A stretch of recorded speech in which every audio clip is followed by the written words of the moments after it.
अटल बिहारी वाजपेयी जी ने भारत की जनता के सामने एक नई पार्टी भारतीय जनता पार्टी को रखी। उस समय के तत्कालीन सारे लोग, राजमाता साहब, विजया राजे सिंधिया जी, मुरली मनोहर जोशी जी, लाल कृष्ण आडवाणी जी, कुशाभाऊ ठाकरे जी, सब वहां पहुंचे और एक नई पार्टी, एक नया विकल्प देने की बात कही।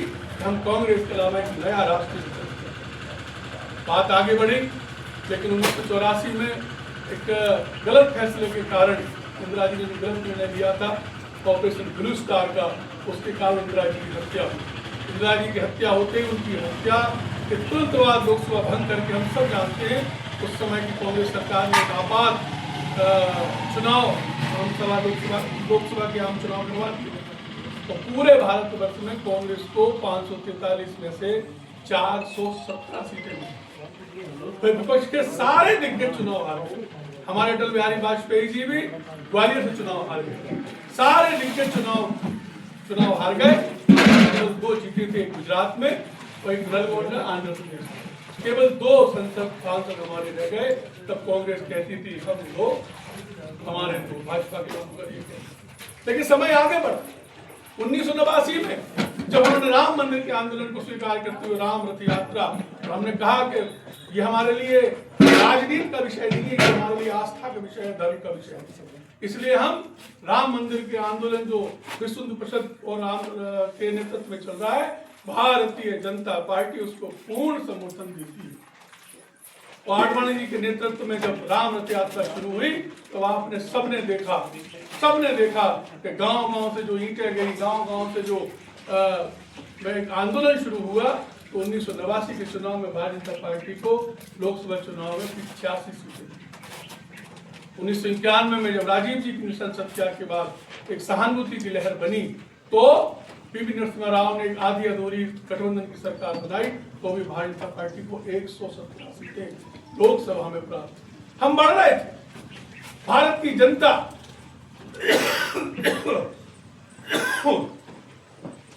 जनता का विश्वास भारतीय जनता पार्टी को बढ़ रहा। लोगों को लगता था कि कांग्रेस के अलावा कोई एक ऐसी पार्टी है जो अब हमें विकल्प। हम राज्यों की विधानसभाओं में, हम इधर आ जाओ जी, हम राज्यों की विधानसभाओं में हम बढ़ रहे थे। धीरे धीरे स्थिति बनती रही और जब पीवी नरसिम्हा राव जी की सरकार का अवसान हुआ 1996 में, मुझे अच्छी तरह ध्यान है 162 सीटें भारतीय जनता पार्टी को प्राप्त। लेकिन 1996 में हमने केवल 13 दिन की सरकार बनाई। 1998 में हम फिर चुनाव में गए, हमने 182 सीटें पाई। 1999 और 13 महीने की सरकार चलाई और 1999 में हमने पूरे बहुमत की पूरे समय की सरकार चलाई। हमारा गठबंधन पूर्ण बहुमत प्राप्त कर चुका था। अटल बिहारी वाजपेयी जी ने, कांग्रेस वाले कहते थे कि भाजपा सरकार नहीं चला सकती, सरकार चलाना सिर्फ हमें आता है, ये तो विपक्ष के लायक पार्टी है, विपक्ष में रहने लायक पार्टी है। लेकिन हमने बताया कि किसान के लिए ये हमारा जो किसान क्रेडिट कार्ड की स्कीम है, मैं भी एक किसान हूँ, हम सब लगभग यहाँ किसान हैं। हम जानते हैं कि किसान सदा कर्ज में रहता है। घर में बेटी की शादी है, बेटे की पढ़ाई है, लेना देना है, होन ब्याह है, कुछ भी है तो हमें पैसे की जरूरत पड़ती है। हम सेठ के पास खड़े होते हैं, सेठ उसको 2%, 3%, 5% पे उस समय के देते थे। कभी जमीन में गिरवी रखी जाती थी, कभी घर की महिलाओं के जेवर भी। तब अटल बिहारी वाजपेयी जी ने कहा कि मैं इस देश के किसान को के लिए एक ताकत बनूंगा, क्यों नहीं उसकी जमीन को के आधार पर हम उसको किसान क्रेडिट कार्ड देते हैं, न्यूनतम ब्याज पर 7% और 6 महीने में पलटी कर दो तो 4%, केवल 4%, 25 पैसे से का भी साल भर का नहीं हुआ, 30 पैसे। तो उन्होंने किसान क्रेडिट कार्ड एक नई स्कीम को लाए, पूरे देश को दिल्ली से जोड़ा। कौन सी योजना? प्रधानमंत्री स्तर योजना। और नियम बना दिया कि कहीं कोई सिफारिश नहीं करना। पहले 5000 तक के गांव जुड़ेंगे, फिर 4000 तक के जुड़ेंगे, फिर 2500 तक के जुड़ेंगे, फिर 1000 तक के जुड़ेंगे, फिर 500 तक के जुड़ेंगे, फिर 250 तक के जुड़ेंगे, फिर जो मजरा टोला छोटे छोटे 10-5 परिवारों के रह गए वो भी जुड़ेंगे। लिस्ट के हिसाब से काम होगा, कोई आपको कहीं। तो उन्होंने एक नियम बनाया। आज मैं चंदेरी से चुका हूँ, जंगल में, पूरा जंगल मैंने देखा है। हम छोटी सी गाड़ी, एल्टो गाड़ी लेकर भी आप कटकनावटा जा सकते हो, खाकलोन जा सकते हो, बारी जा सकते हो, सोना जा सकते हो, उमरिया जा सकते हो। चंदेरी क्षेत्र का एक एक जंगल का गांव अगर आपको जाना है तो किसकी देन है? वो अटल बिहारी वाजपेयी। महाराज को मैंने अनेक भाषणों में सुना। महाराज कहते हैं कि बड़े महाराज की मृत्यु के बाद जब मैं इस क्षेत्र में आया और मैं कमांडर जीप से आया तो विक्रमपुर की सड़कें इतना खराब थी तो मेरी जीप का एक्सल टूट गया। ये उनका कहना था। ये स्थिति खराब थी, उस स्थिति को बदलने का काम किसने किया? उस स्थिति को मैं आपको बताना चाहता हूँ कि हम भारतीय जनता पार्टी के कार्यकर्ताओं ने इस देश को क्या किया। हमें क्यों सिर्फ उठाकर दूसरों से बात करना चाहिए? हमने इस देश को वोट दिया है। कांग्रेस को किसी ने मना किया क्या आप ये मत करो, प्रधानमंत्री योजना मत लाओ, किसान क्रेडिट कार्ड मत लाओ? नहीं किया था ना। क्यों नहीं किया आपने? क्योंकि वो करना नहीं चाहती। भारतीय जनता पार्टी जब राज करती है तो लोक कल्याण के लिए राज करती है, जनता के भले के लिए राज करती है। जब कांग्रेस करती है तो सिर्फ अपने फायदे, अपने हितों के लिए।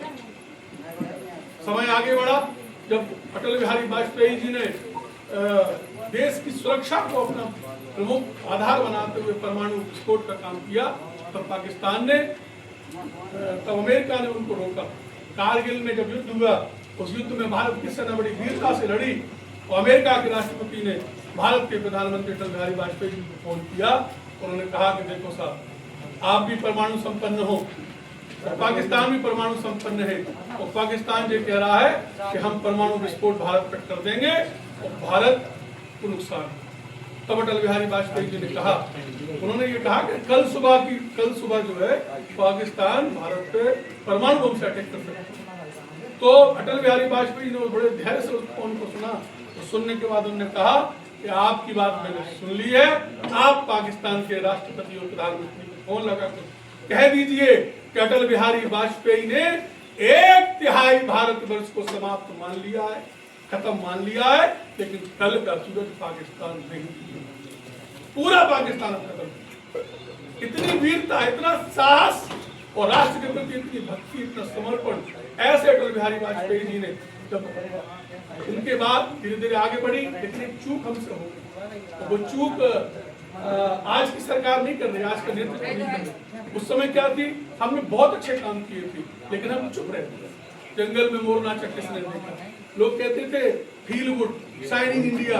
हमें लगता था कि भाजपा ने अच्छा काम किया है, हमें लगता था अटल जी ने अच्छा काम किया है। भाई तो विचारक, ना पत्नी ना बेटा, कुछ नहीं था। उन्होंने समाज के लिए अपना जीवन दिया, ऐसी योजनाएं बनाई कि भारत के प्रत्येक नागरिक को उसका लाभ हो। लेकिन हम उसको बता दें, लोगों को हम रियलाइज नहीं कर पा पाए। अटल जी ने अच्छी योजनाएं बनाई है जिससे भारत का भविष्य बनेगा, सुनहरा भविष्य बनेगा। तो हम 2004 में चुनाव हारे गए। 4 से लेकर 14 तक डॉक्टर मनमोहन सिंह जी की गूंगी, बहरी और सोनिया जी के नेतृत्व वाली रिमोट कंट्रोल की सरकार रही और पूरे देश में अनेक घोटाले, अल्फाबेटिकल, फलाना घोटाला, ढिकाना घोटाला, ये घोटाला, वो घोटाला, जमीन पे घोटाला, आसमान में घोटाला, पानी में घोटाला, पनडुब्बी, तमाम प्रकार के alphabetical A to Z, XYZ घोटाले। देश की जनता विचलित हो, भारी निराशा। 2012 में जब अन्ना ने एक आंदोलन शुरू किया, अन्ना हजारे जी ने, तो सबको लगता था कि यार ये बात जो कह रहा है, जो टुकड़ा जो बात कह रहा है, ये हमारी बात। ये कह रहा है कि सारे खर्चे, सारे बिना पैसे के काम ही नहीं हो रहा, कोई भी स्थिति है।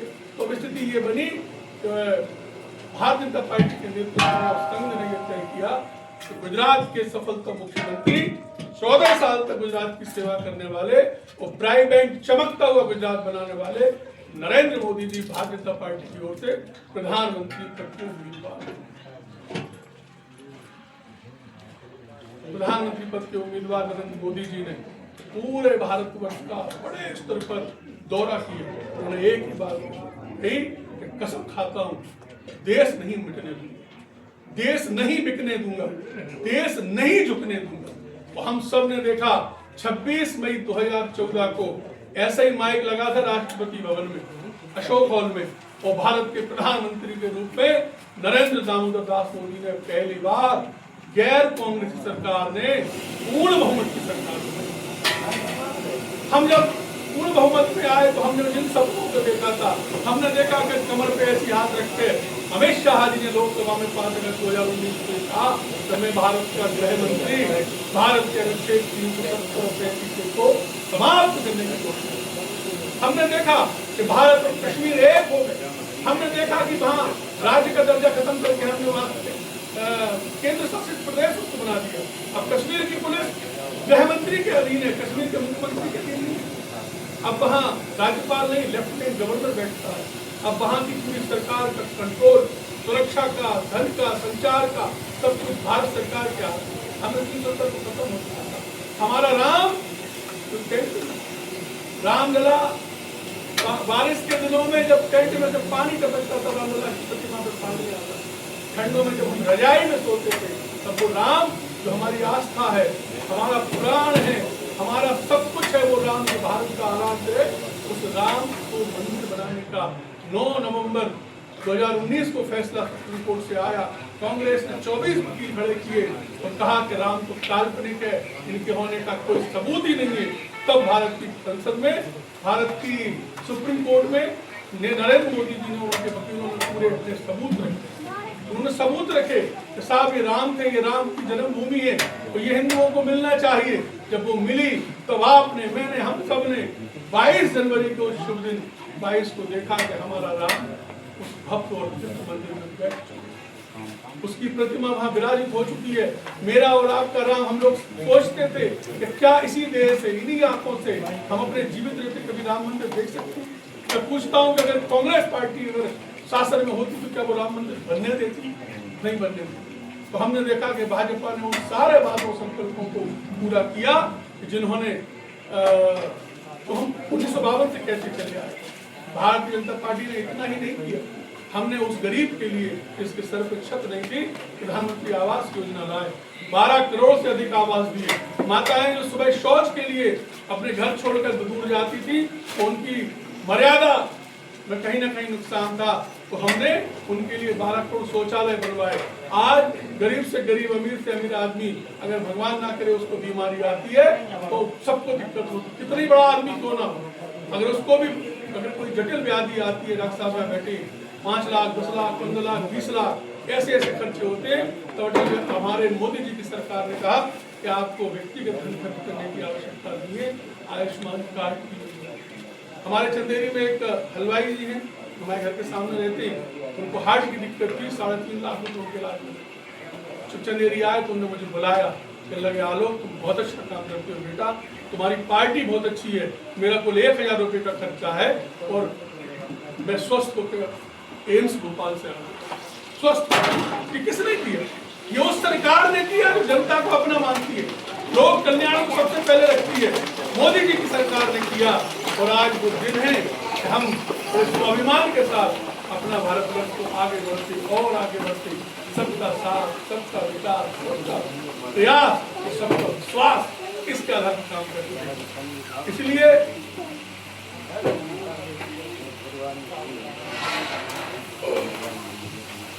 मैंने आपसे भाजपा के इतिहास की चर्चा की। हम 1925 से लेकर 2014 और आज तक की हमने चर्चा की, हमने इसके विकास की चर्चा की, लेकिन आज हम सबकी एक गौरव का क्षण है, एक गर्व का क्षण है